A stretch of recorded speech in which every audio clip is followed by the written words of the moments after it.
20वां अध्याय। पुरु के वंश, राजा दुष्यंत और भरत के चरित्र का वर्णन। श्री सुखदेव जी कहते हैं, परीक्षित, अब मैं राजा पुरु के वंश का वर्णन करूंगा। इसी वंश में तुम्हारा जन्म हुआ है। इसी वंश के वंशधर बहुत से राजऋषि और ब्रह्म ऋषि भी हुए हैं।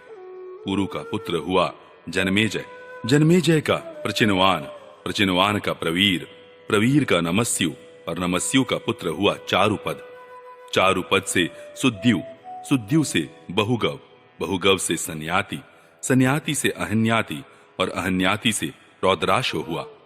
परीक्षित, जैसे विश्वात्मा प्रधान प्राण से 10 इंद्रियां होती हैं, वैसे ही घृताची अप्सरा के गर्भ से रौद्राश्व के 10 पुत्र हुए। ऋतेयु, कुक्षेयु, स्थंडिलेयु, कृतेयु, जलेयु, संततेयु, धर्मेयु, सत्येयु, व्रतेयु और सबसे छोटा वनेयु। परीक्षित, उनमें से ऋतेयु का पुत्र रंतिभार हुआ और रंतिभार के 3 पुत्र हुए, सुमति, ध्रुव और अप्रतिरथ। अप्रतिरथ के पुत्र का नाम था कणव। कणव का पुत्र मेधातिथि हुआ। इसी मेधातिथि से प्रस्कणव आदि ब्राह्मण उत्पन्न हुए। सुमति का पुत्र रैभ हुआ। इसी रैभ का पुत्र दुष्यंत था। एक बार दुष्यंत वन में अपने कुछ सैनिकों के साथ शिकार खेलने के लिए गए हुए थे। उधर ही वे कणव मुनि के आश्रम पर जा पहुंचे। उस आश्रम पर देवमाया के समान मनोहर एक स्त्री बैठी हुई थी। उसकी लक्ष्मी के समान अंग कांति से वह आश्रम जगमगा रहा था। उस सुंदरी को देखते ही दुष्यंत मोहित हो गए और उससे बातचीत करने लगे। उसको देखने से उनको बड़ा आनंद मिला। उनके मन में काम वासना जागृत हो गई। थकावट दूर करने के बाद उन्होंने बड़ी मधुर वाणी से मुस्कुराते हुए उससे पूछा, कमल दल के समान सुंदर नेत्रों वाली देवी, तुम कौन हो और किसकी पुत्री हो? मेरे हृदय को अपनी ओर आकर्षित करने वाली सुंदरी, तुम इस निर्जन वन में रहकर क्या करना चाहती हो? सुंदरी, मैं स्पष्ट समझ रहा हूं कि तुम किसी क्षत्रिय की कन्या हो, क्योंकि पूर्ववंशियों का चित्त कभी अधर्म की ओर नहीं झुकता। शकुंतला ने कहा, आपका कहना सत्य है। मैं विश्वामित्र जी की पुत्री हूं।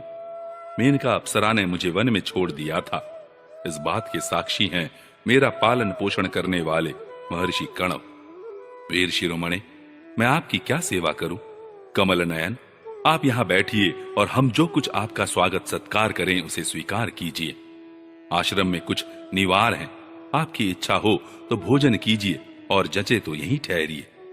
दुष्यंत ने कहा, सुंदरी, तुम कुशिक वंश में उत्पन्न हुई हो, इसलिए इस प्रकार का आतिथ्य सत्कार तुम्हारे योग्य ही है, क्योंकि राजकन्याएं स्वयं ही अपने योग्य पति को वरण कर लिया करती हैं।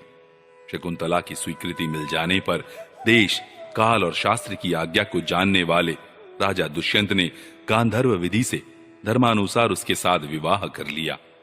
राजऋषि दुष्यंत का वीर्य अमोघ था। रात्रि में वहां रहकर दुष्यंत ने शकुंतला का सहवास किया और दूसरे दिन सवेरे वे अपनी राजधानी में चले गए। समय आने पर शकुंतला को एक पुत्र उत्पन्न हुआ।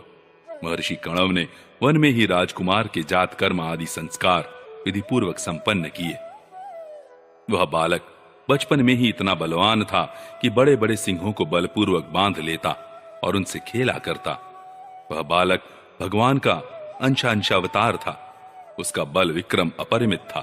उसे अपने साथ लेकर रमणी रत्न शकुंतला अपने पति के पास गई। जब राजा दुष्यंत ने अपनी निर्दोष पत्नी और पुत्र को स्वीकार नहीं किया, तब जिसका वक्ता नहीं दिख रहा था और जिसे सब लोगों ने सुना, ऐसी आकाशवाणी हुई, पुत्र उत्पन्न करने में माता तो केवल धौंकनी के समान है। वास्तव में पुत्र पिता का ही है, क्योंकि पिता ही पुत्र के रूप में उत्पन्न होता है। इसलिए दुष्यंत, तुम शकुंतला का तिरस्कार न करो, अपने पुत्र का भरण पोषण करो। राजन, वंश की वृद्धि करने वाला पुत्र अपने पिता को नरक से उबार लेता है। शकुंतला का कहना बिल्कुल ठीक है। इस गर्भ को धारण कराने वाले तुम ही हो। परीक्षित, पिता दुष्यंत की मृत्यु हो जाने के बाद वह परम यशस्वी बालक चक्रवर्ती सम्राट हुआ। उसका जन्म भगवान के अंश से हुआ था। आज भी पृथ्वी पर उसकी महिमा का गान किया जाता है। उसके दाहिने हाथ में चक्र का चिन्ह था और पैरों में कमल कोश का। महाभिषेक की विधि से राजाधिराज के पद पर उसका अभिषेक हुआ। भरत बड़ा शक्तिशाली राजा था। भरत ने ममता के पुत्र दीर्घतमा मुनि को पुरोहित बनाकर गंगा तट पर गंगा सागर से लेकर गंगोत्री पर्यंत 55 पवित्र अश्वमेध यज्ञ किए, और इसी प्रकार यमुना तट पर भी प्रयाग से लेकर यमुनोत्री तक उन्होंने 78 अश्वमेध यज्ञ किए। इन सभी यज्ञों में उन्होंने अपार धनराशि का दान किया था। दुष्यंत कुमार भरत का यज्ञीय अग्नि स्थापन बड़े ही उत्तम गुण वाले स्थान में किया गया था। उस स्थान में भरत ने इतनी गौएं दान दी थी कि 1000 ब्राह्मणों में प्रत्येक ब्राह्मण को एक एक बद्ध गौएं मिली थी।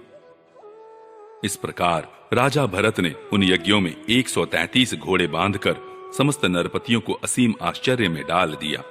इन यज्ञों के द्वारा इस लोक में तो राजा भरत को परम यश मिला ही, अंत में उन्होंने माया पर भी विजय प्राप्त की और देवताओं के परम गुरु भगवान श्री हरि को प्राप्त कर लिया। यज्ञ में एक कर्म होता है मशणार। उसमें भरत ने सुवर्ण से विभूषित श्वेत दांतों वाले तथा काले रंग के 14 लाख हाथी दान किए। भरत ने जो महान कर्म किया वह न तो पहले कोई राजा कर सका था और न तो आगे ही कोई कर सकेगा। क्या कभी कोई हाथ से स्वर्ग को छू सकता है? भरत ने दिग्विजय के समय किरात, हूण, यवन, अंध्र, कंक, खश, शक और मलेच्छ आदि समस्त ब्राह्मण द्रोही राजाओं को मार डाला। पहले युग में बलवान असुरों ने देवताओं पर विजय प्राप्त कर ली थी और वे रसातल में रहने लगे थे। उस समय वे बहुत सी देवांगनाओं को रसातल में ले गए थे। राजा भरत ने फिर से उन्हें छुड़ा दिया। उनके राज्य में पृथ्वी और आकाश प्रजा की सारी आवश्यकताएं पूर्ण कर देते थे। भरत ने 27,000 वर्ष तक समस्त दिशाओं का एक छत्र शासन किया। अंत में सार्वभौम सम्राट भरत ने यही निश्चय किया कि लोकपालों को भी चकित कर देने वाला ऐश्वर्य, सार्वभौम संपत्ति, अखंड शासन और यह जीवन भी मिथ्या ही है। यह निश्चय करके वे संसार से उदासीन हो गए। परीक्षित, विदर्भ राज की 3 कन्याएं सम्राट भरत की पत्नियां थीं। वे उनका बड़ा आदर भी करते थे, परंतु जब भरत ने उनसे कह दिया कि तुम्हारे पुत्र मेरे अनुरूप नहीं हैं, तब वे डर गईं कि कहीं सम्राट हमें त्याग न दे। इसलिए उन्होंने अपने बच्चों को मार डाला। इस प्रकार सम्राट भरत का वंश वितत अर्थात विच्छिन्न होने लगा। तब उन्होंने संतान के लिए मरुत्स्तोम नाम का यज्ञ किया। इससे मरुदगणों ने प्रसन्न होकर भरत को भरद्वाज नाम का पुत्र दिया।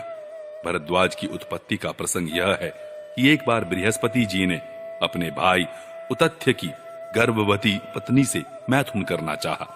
उस समय गर्भ में जो बालक था उसने मना किया, किंतु बृहस्पति जी ने उसकी बात पर ध्यान न दिया और उसे तू अंधा हो जा यह शाप देकर बलपूर्वक गर्भाधान कर दिया।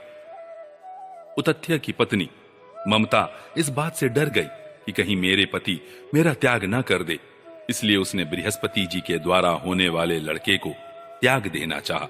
उस समय देवताओं ने गर्भस्थ शिशु के नाम का निर्वचन करते हुए यह कहा। बृहस्पति जी कहते हैं कि अरि मूढ़े, यह मेरा औरस और मेरे भाई का क्षेत्रज इस प्रकार दोनों का पुत्र है, इसलिए तू डर मत, इसका भरण पोषण कर। इस पर ममता ने कहा, बृहस्पति, यह मेरे पति का नहीं, हम दोनों का ही पुत्र है, इसलिए तुम ही इसका भरण पोषण करो। इस प्रकार आपस में विवाद करते हुए माता पिता दोनों ही इसको छोड़कर चले गए। इसलिए इस लड़के का नाम भरद्वाज हुआ। देवताओं के द्वारा नाम का ऐसा निर्वचन होने पर भी ममता ने यही समझा कि मेरा यह पुत्र वितत अर्थात अन्याय से पैदा हुआ है, अतः उसने उस बच्चे को छोड़ दिया। अब मरुदगणों ने उसका पालन किया और जब राजा भरत का वंश नष्ट होने लगा तब उसे लाकर उनको दे दिया। यही वितत भरत का दत्तक पुत्र हुआ।